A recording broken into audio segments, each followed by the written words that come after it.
नमस्कार मु सरिता वेलकम करुच्ची आपण मानक मोर चैनल सरिताज किचन स्टाइल को। आज हूँ छाड़ खाए तेणु यही छाड़ खाई रे मु आज आपण मानक सहित शेयर करने जाऊँगी गोटे बहुत ही बढ़िया tasty and royal dish Mughlai chicken. आउ यही रेसिपी को मु आज आपण मानक सहित बहुत ही इजी प्रोसेस रे शेयर करी। तेणु आशा करुच्ची आज रेसिपी आपण मानक निश्चित पसंद आसीबो। आ जदि मोर रेसिपी गुड़िक आपण मानक पसंद आसुची ताले मोर वीडियो को लाइक करंतु, शेयर करंतु, आ मोर चैनल को सब्सक्राइब करबा सहित पाखरे थिबा बेल आइकन टी को भी प्रेस कर दियंतु, जहा द्वारा कि मोर अपकमिंग वीडियो रो नोटिफिकेशन आपण माने पाई परिबे। ताहले आसंतु स्टार्ट करबा आज ए रेसिपी टी को। मु एठी नेछि 500 ग्राम बोनलेस चिकन। एथिरे आमे ऐड करबा हाफ कप दही, गोटे चमच हल्दी पाउडर, गोटे चमच रेड चिली पाउडर आउ गोटे चमच लूण। ए सब को भल भाव गोले नबा। मुगलाई चिकेन पई मु नेछि 500 ग्राम बोनलेस चिकेन। एबे आमे चिकेन को मैरिनेट करबा। एहा को कवर करी 15 रु 20 मिनिट पई छाडी दबा। एबे जिबा हमर नेक्स्ट प्रोसेस को। एटी गोटे करेई रे मु नेछि सोरिष तेल। तेल टिके गरम हैला परे 3टी मीडियम साइज रो पियाज को मु काटी के रखितली ताको आमे तेल रे फ्राई करनबा।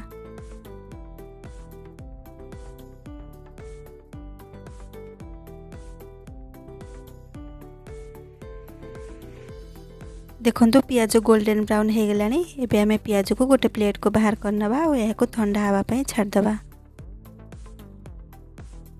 मसला प्रस्तुत करने पे मु नेछि 2टी सुखिला लंका, किछि कट्टा अदा, 8-10 कला रसुण, 10 रु 12टी आलमंड्स आ किछि काजू। पियाज ठंडा हे गेलानी। एबे आमे एहा को गोटे ग्राइंडिंग जार रे दे दबा।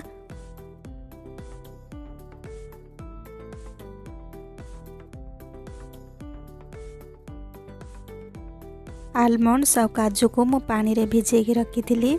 भिजी गला परे आलमंड्स रो चोपा को मु बाहर करनी। एथिरे अल्प पानी देई हर गोटे फाइन पेस्ट बनै नबा।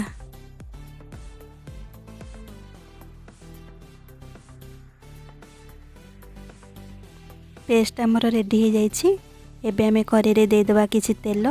तेल टिके गरम हैला परे सेथिरे हमें पकेबा तेजपत्र, हाफ चमच जीरा, गोटे दालचीनी, 3 रु 4टी लवंग, 2टी गुजराती आउ किछि गोलमरीच।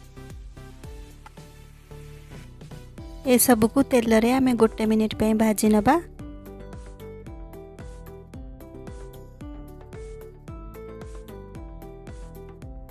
एबे मैरिनेट करथिबा चिकेन को आमे एथिरे पके दबा। चिकेन को ही गोटा मसला सहित भल भाव रे कसी नबा और गैस टी को हाई फ्लेम रे रखिबा। चिकेन को पाखापाखि 8 रु 10 मिनिट कसी नबा जे पर्यंत चिकेन रो बाहरथुवा पानी पूरा पूरी ड्राई न हो जाइछि। मु एठी मसला को फास्ट न पकेई चिकेन को गोटा मसला सहित ऐड कली, जहा द्वारा कि गोटा मसलार फ्लेवर भल भाव रे चिकेन सहित मिसी जिवो। आ मु पियाज को पेस्ट करिया पूर्वरु ताको तेल रे भल भाव रे भाजी नेछि। तेणु भजा पियाज और काजूर पेस्ट को ओभर कुक कले तार टेस्ट भल आसीबनी। देखंतु चिकेन हमर पूरा पूरी ड्राई हे गलानी।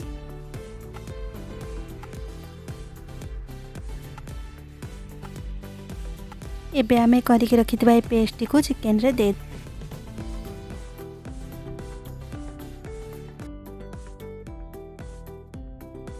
आउ चिकेन को 4 रु 5 मिनिट पई भल भाव रे कसी नबा।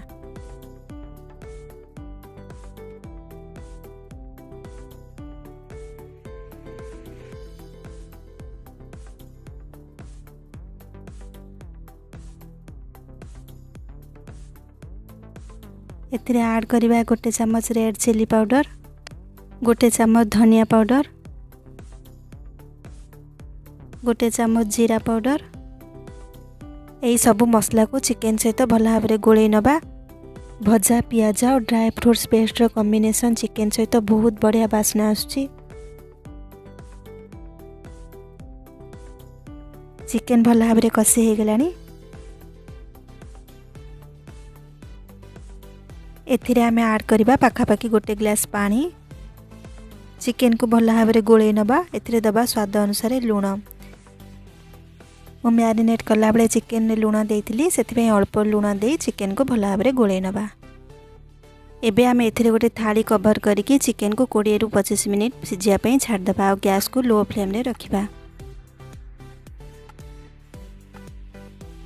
25 मिनिट हो गलानी।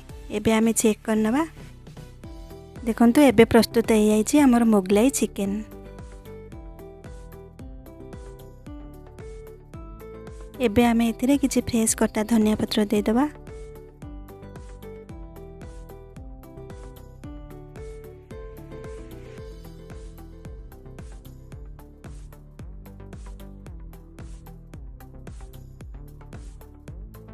एबे हमर प्रस्तुत हो जाइछि छाड़ खाई स्पेशल मुगलाई चिकेन। एहा को आमे गरमा गरम सर्व करनबा।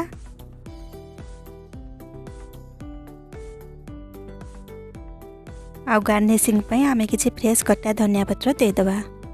आपण ए रेसिपी को घरे ट्राई करंतु और छाड़ खाईर मजा नियंतु।